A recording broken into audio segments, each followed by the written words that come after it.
50代の皆さん、質問です。新NISAの買い方や積み立ての設定はたくさん勉強しましたよね。では、売り方は決めていますか？いつ、どの順番で、いくらずつ売るのか、明確なルールはありますか？もし今、ドキッとしたなら、この動画は、あなたの老後を守るための動画です。実は、資産形成において、お金を増やすことより、何倍も難しくて重要なのが、この減らし方、つまり出口戦略なんです。よく言われることですが、登山の遭難事故の多くは、上りではなく、下山中に起きます。体力も判断力も残っている上りより、疲れが出て、気が緩む下りの方が、圧倒的に危険だからです。投資の世界も全く同じです。資産を作った後の売り方を間違えて、せっかくの老後資金を一気に溶かしてしまう。そんな下山での遭難が後を絶ちません。今日は50代が絶対にやってはいけない出口戦略の NG 行動を3つ徹底解説します。特に3つ目は良かれと思って9割の人がやってしまうミスですが、これをやると資産寿命が5年10年と縮んでしまいます。せっかく作った大切な資産を最後まで守り抜くために、正しい下山のルールを必ず持ち帰ってください。具体的な NG 行動の話に入る前に、一つだけ全員に共有したい大前提があります。なぜ私たちはこれほどまでに売り方を気にしなければならないのでしょうか。必要になったら適当に売えばいいじゃないか。そう思いますよね。でもそれではダメなんです。理由はたった一つ。私たちの寿命が伸びすぎたからです。人生100年時代と言われます。もし60歳で定年退職したとしても、女性なら約30年、男性でも約25年以上の長い老後が待っています。この長い期間、資産を運用せずに、ただの現金として持っていると、どうなるでしょうか。インフレ、つまり物価上昇という、見えない敵に負けて、お金の価値がどんどん目減りしていきます。だからこそ、60歳で全部売って終わりではなく、死ぬまで運用しながら、少しずつ使っていく、という技術が、50代には必須科目になるんです。これを踏まえて、やってはいけない NG 行動、見ていきましょう。NG 行動その1。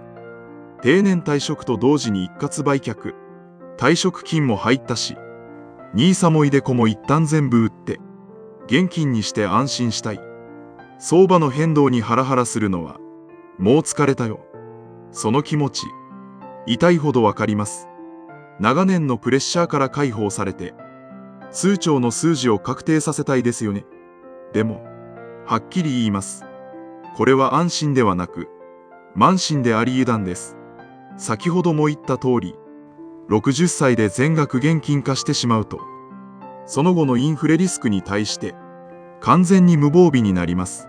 ここで、少し怖いシミュレーションをしてみましょう。もしあなたが、60歳で2000万円を持っていて、それをタンス預金にしたとします。その後、世の中のものの値段が、毎年 2% ずつ上がっていったら、どうなるでしょうか。20年後の80歳の時、あなたの2000万円の価値は、実質1340万円程度にまで下がってしまいます。通帳の額面は2000万円のままですが、買えるものの量は3割以上も減ってしまうんです。これがインフレの恐怖です。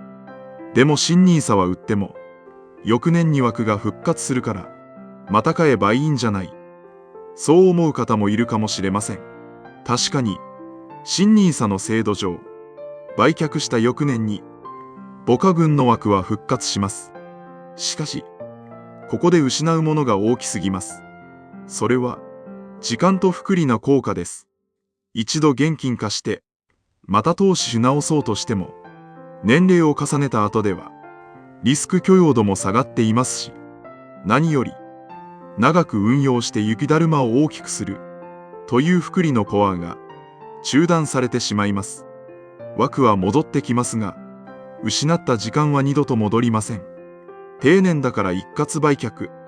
これは自分の資産寿命を自ら止める行為です。絶対にやめましょう。続いて NG 行動その2。これが一番怖く、そして一番やりがちなミスです。暴落時に定額で取り崩すこと。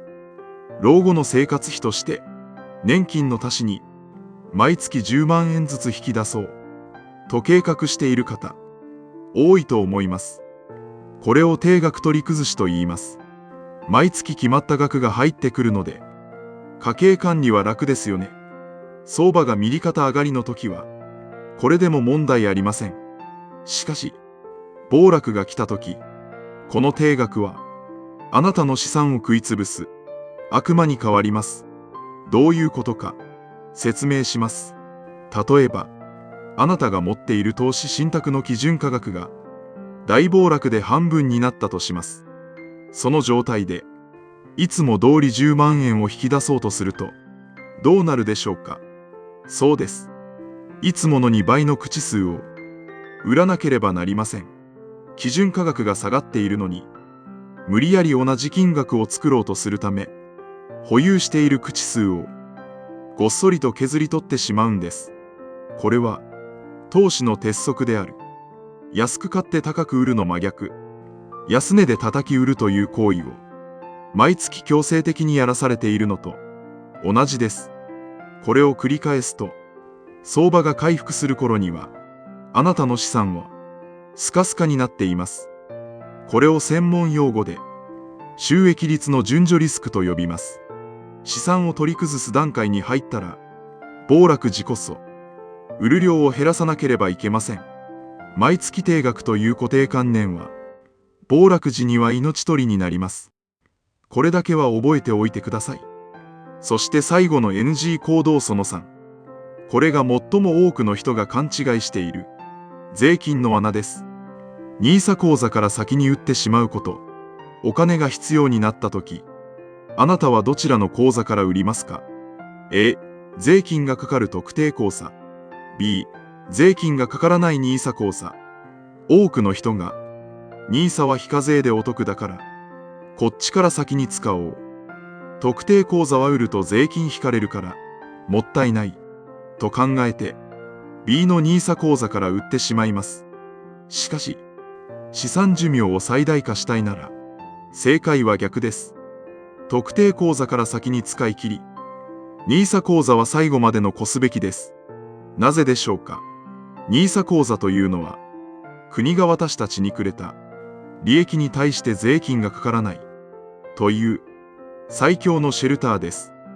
このシェルターの中にいるお金は、どんなに増えても税金を取られません。いわば無敵の状態です。この非課税の雪だるまを老後の早い段階で崩してしまうのは、みすみす将来の利益を捨てるのと同じです。一方、特定口座は利益に対して約 20% の税金がかかります。だからこそ、まずは特定口座の商品を先に売って、税金を払ってでも現金化し、その間、NISA 口座の中身は手つかずのまま温存して、非課税で運用し続ける。そして、人生の最後の方、一番お金が増えたタイミングで、NISA を取り崩す。これが、手元に残るお金を最大化するための賢い順番です。目先の税金ゼロにつられて、金の卵を産む鶏を食べてしまわないようにしてください。いかがでしたでしょうか。1、定年時の一括売却。2、暴落時の定額取り崩し。3、NISA からの先食い。この3つを避けるだけでも、あなたの老後資金は驚くほど長持ちします。じゃあ具体的に、どうやって取り崩せばいいの？定額がダメなら、何%ずつ売ればいいの？そう思われた方、安心してください。次回の動画で、50代のための正しい取り崩しシミュレーションを徹底解説します。暴落が来ても資産が枯渇しない。プロが実践する定律と理崩しの真実や、現金との付き合い方について、具体的な数字を使って証明します。これを知らないと、出口戦略は完成しません。絶対に見逃さないよう、今のうちにチャンネル登録をして、お待ちください。この動画が、あなたの資産を守る、羅針盤になれば嬉しいです。それではまた、次の動画でお会いしましょう。